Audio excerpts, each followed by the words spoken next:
দর্শক দেখলেন ওই যে সন্দীপ ঘোষের মাথাতে চাঁটি, এই যে দেখুন সন্দীপ ঘোষের মাথাতে কেমন চাঁটি পড়ছে। এই যে দেখুন দর্শক, আমি বারবার আপনাদেরকে দেখাচ্ছি, দেখুন এই যে চাঁটি। সন্দীপ ঘোষ আর.জি. কর মেডিকেল কলেজের প্রাক্তন প্রিন্সিপাল, যাকে ন্যাশনাল মেডিকেল কলেজে মানে ট্রান্সফার করে দেওয়া হয়েছিল ওই কাণ্ডের পরে। এখন তো তাকে সিবিআই ধরেছে দুর্নীতির বিষয়ে, তো আজকে আদালতে তোলা হয়েছিল, তো তখন আর কি এইসব ঘটনা ঘটেছে। চোর চোর স্লোগান তো উঠছিলই, তবে চোর চোর স্লোগান তো কমন হয়ে গেছে এখন শাসকের বিষয়ে। তো আজকে শুধু চোর চোর স্লোগান না, চাঁটি, মাথাতে চাঁটি পড়েছে। দিদির প্রিয় সন্দীপ খুব মায়া দেখাচ্ছিলেন আর.জি. করের মতো ঘটনা ঘটে যাওয়ার পরেও। সন্দীপ ঘোষ উনি নাকি পদত্যাগ করতে চেয়েছিলেন, তো ওনাকে বুঝিয়েছিলেন দিদি রাজ্যের মুখ্যমন্ত্রী মমতা বন্দ্যোপাধ্যায়, না তোমাকে চাকরি ছাড়তে হবে না, তোমার জন্য অন্য ব্যবস্থা করে দিচ্ছি। যেদিন বললেন সেই দিনই সন্ধ্যার দিকে বিকেলের দিকে শুনতে পেলাম ওনাকে আর.জি. কর মেডিকেল কলেজ থেকে ন্যাশনাল মেডিকেল কলেজে ট্রান্সফার করা হয়েছে। এবং ওনাকে ওই ন্যাশনাল মেডিকেল কলেজের প্রিন্সিপাল করার জন্য যিনি প্রিন্সিপাল ছিলেন ন্যাশনাল মেডিকেল কলেজের, তাকে স্বাস্থ্য দপ্তরে টেনে নেওয়া হয়েছিল, যদিও তার মাত্র 18 দিন চাকরি বাকি ছিল সেই সময়। এতটাই প্রিয় পাত্র ছিলেন এই সন্দীপ ঘোষ। তো ওনাকে তো বাঁচাতে তো পারলেন না, দুর্নীতির কাণ্ডে গ্রেপ্তার করেছে সিবিআই, যদিও খুনের সঙ্গে এখনো কোনো কানেকশনের কোনো খবর আমরা পাচ্ছি না। যেটা আর.জি. করে ঘটেছে, তথ্য প্রমাণ লোপাটের কোনো ব্যাপারে ওনার নামটাও আসবে কিনা সেটা আমরা পরে বুঝবো। কিন্তু যে দুর্নীতি, যে করাপশন হয়েছে সেই বিষয়ে গতকালকে সিবিআই গ্রেপ্তার করেছে। আজকে যখন আদালতে তোলা হচ্ছিল, তো ওই সময় এইরকম একটা বিষয় ঘটেছে। চোর চোর স্লোগান তো হচ্ছিলই, সেই সঙ্গে একেবারে সুযোগ পেয়ে লোকে চাঁটিও মেরে দিয়েছেন। চাঁটি মানে গাঁটটা, গাঁটটা একটু ফাঁকা পেলে হয়তো আর একটু জোরালো আঘাতটা হতো, ওই যতটুকু সুযোগ পাওয়া গেছে তাতেই আর কি। তবে এটাই কম না, এটাই কম না, চাঁটি খেতে হচ্ছে।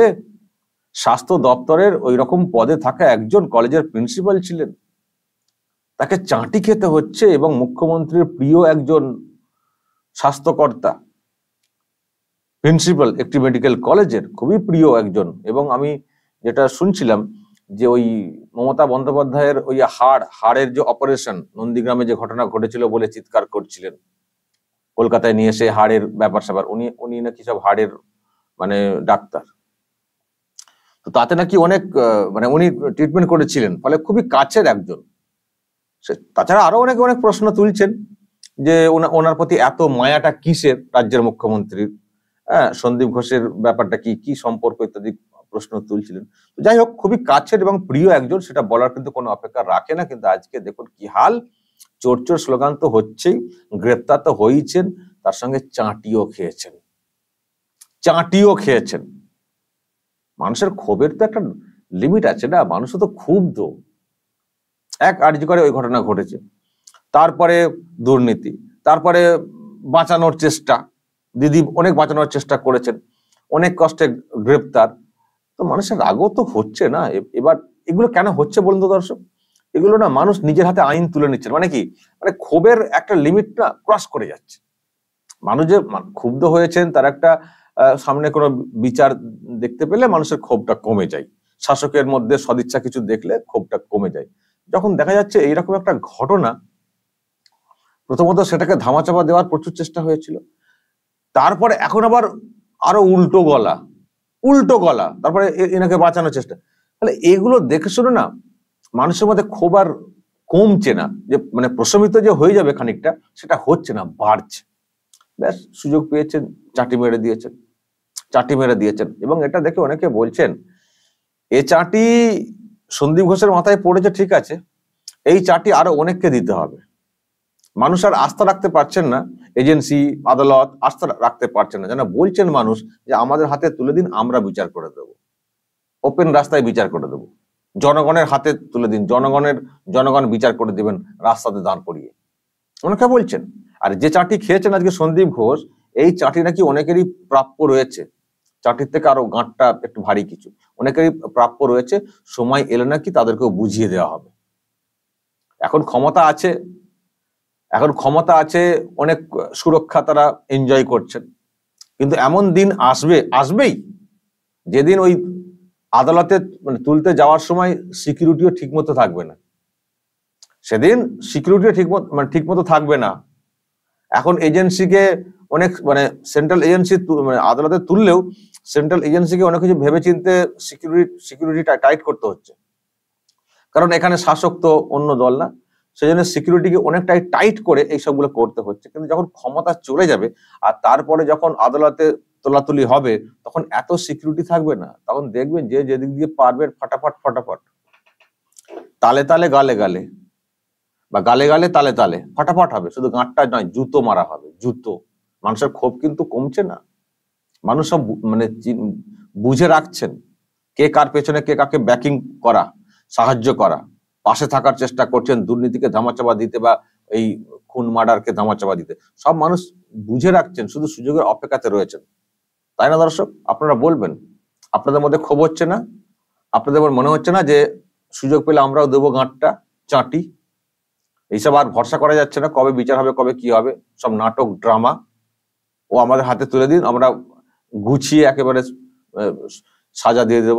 মনে হচ্ছে না আপনাদের? রাগ হচ্ছে না? আমারই তো মাঝে মধ্যে রাগ হয়, কিন্তু করতে পারি না, আইনের ব্যাপার আছে, নিজস্ব আইন নিজের হাতে তুলে নেওয়াটা আবার অন্যায়, কিন্তু ক্ষোভ তো আছেই মানুষের।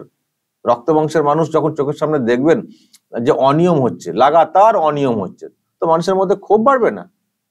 এই যে দেখবেন অনেক জায়গাতে ঘটনা মানে ঘটে যায়, মানুষকে মারধর করে ফেলা, কিন্তু মারধর করার কথা না, কিন্তু দেখবেন অনেক মানুষ মানে যারা মারধর করেন তারাও পরে ভাবেন যে কেন করলাম, কিন্তু করে ফেলেন। মানে একটা ধৈর্যের চ্যুতি ঘটে যায়, লিমিট আছে না? এই সন্দীপ ঘোষকে নিয়ে কম হলো, তারপরে যেদিন রেড হলো, এজেন্সি যেদিন রেড করতে গেল, সেদিন আবার তালা বন্ধ করে দিয়ে বাড়িতে বসছিলেন, খুলছিলেন না কেন? এজেন্সি আসছে, আপনি সৎ খুলবেন না কেন দরজা? কত এক না 1.5 ঘন্টা পর খুলেছিলেন। তো এইসব দেখলে শুনলে, এগুলো তো মিডিয়াতে তো খবর হয়েছে, তো মানুষ তো সেগুলো দেখেছে। এবার তাছাড়া টাটকা রাগটা হচ্ছে অভয়ার খুনের পর ওখানে সব ঢুকে পড়লেন লোকজন নিয়ে গিয়ে সেমিনার হলে, তারপরে এখন সিবিআই তদন্ত করছে, কিন্তু কিছু করতে পারছে না, কারণ তথ্য প্রমাণ নেই, সব লোপাট হয়ে গেছে। এগুলো তো মানুষ তো বুঝতে পারছেন না, সেই জন্যই তো এই ক্ষোভের একটা এতটা বহিঃপ্রকাশ হয়ে যাচ্ছে। আবার কেউ বলছিলেন যে এই সন্দীপ ঘোষ নাকি খুব মেধাবী ছাত্র ছিলেন, ছোট থেকে স্কুলে নাকি খুব ভালো পড়াশোনা করতেন, ফার্স্ট বয় হতেন, 12 পর্যন্ত নাকি খুব ভালো রেজাল্ট ছিল। সেটা হয়তো মানছি যে মেধাবী ছিলেন, সব ছিলেন, কিন্তু তারপরে কি হলো? তারপরে এটাই হলো সঙ্গদোষে নরকবাস। তার মানে এটাই হলো, ছিলেন ভালো, পাল্লায় পড়লেন, পাল্লাতে নিজেকে ভাসিয়ে দিলেন, অতিরিক্ত লোভ হয়ে গেল, এখন ভোগে। যেটুকু সম্মান অর্জন করেছিলেন, তখন ডাক্তার বলে একটা সত্যি একটা সম্মান করতেন মানুষ, ডাক্তার হয়েছে, জয়েন্ট এন্ট্রান্স পরীক্ষা দিয়ে চান্স পেয়ে মেধাবীরাই সব পান, সম্মান হয়েছিল। তারপরে ওই যে প্রচন্ড লোভ হয়ে গেছিল, অনেক অনিয়ম করতে শুরু করলেন, অনিয়ম করে ফায়দা নেওয়ার চেষ্টা করলেন, ব্যাস ওই আপনিও পদোন্নতি আপনার হতে শুরু করলো, ভীষণ পাওয়ারফুল হয়ে গেলেন, একবারে ক্ষমতাতে টকবক করে ফুটছিলেন, তার সঙ্গে পয়সা কড়ি হয়তো ইদিক উদিক করেছেন প্রচুর, কারণ দুর্নীতির অভিযোগটা সামনে এসছে। ডাক্তার যদি আপনারা এটা করেন, খুব লজ্জার তো। ডাক্তার, মেধাবী ছাত্র, তারা পড়াশোনা করেছেন, মানুষের পরিষেবা দেবেন, সেখানে টেন্ডারের দুর্নীতি, চুরি, কি মানে ডাক্তাররা চুরি করছেন, মানে ডাক্তার সমাজের লজ্জা। আর এটা যেটা বলছিলাম, ওই যে সঙ্গদোষে এখন ভোগে কি আমি জানি না আপনার বাড়ির লোক এখন কি ভাবছেন, কি বলছেন। একজন ডাক্তার, ডাক্তারি পেশা, ওটার মাধ্যমেই নিজের একটা সংসার ভালোভাবে চলে যায়, কিন্তু এই যে অতিরিক্ত লোভ, সেখানে ডাক্তারের যে মানসিকতা, মানবিকতা সবকিছুকে বিকিয়ে দিয়ে অত্যন্ত লোভী, শেষ পর্যন্ত চোর হয়ে গেলেন, চোর। তারপরে তথ্য প্রমাণ লোপাট, ধর্ষণ, খুনে, আরো মারাত্মক একটা ক্রাইম, যদি এটার কোনো লিঙ্ক পরবর্তী সময় আসে। তো কি হবে আপনাদের ক্ষেত্রে? কি হয়? মানুষের ক্ষোভ বাড়ছে, দেখলে চাটি মারবেন না? আমি বলছি কেউ আইন হাতে তুলে নেবেন না, নেওয়াটা অন্যায়, তুলে নেওয়াটা অন্যায়, কিন্তু এগুলো তো ক্ষোভের বহিঃপ্রকাশ হয়ে যাচ্ছে না? এই যে দর্শক দেখবেন কিছু মানুষ, এই মানে তৃণমূল কংগ্রেসেরই কিছু নেতা আরজি কর কাণ্ডের পরে খুব বড় বড় কথা বলছেন। এগুলো মানুষ দেখছেন না, এগুলো মানুষ চিনতে পারছেন না যে এইসব লোকগুলো কেমন, এদের প্রতি ক্ষোভ বাড়ছে না।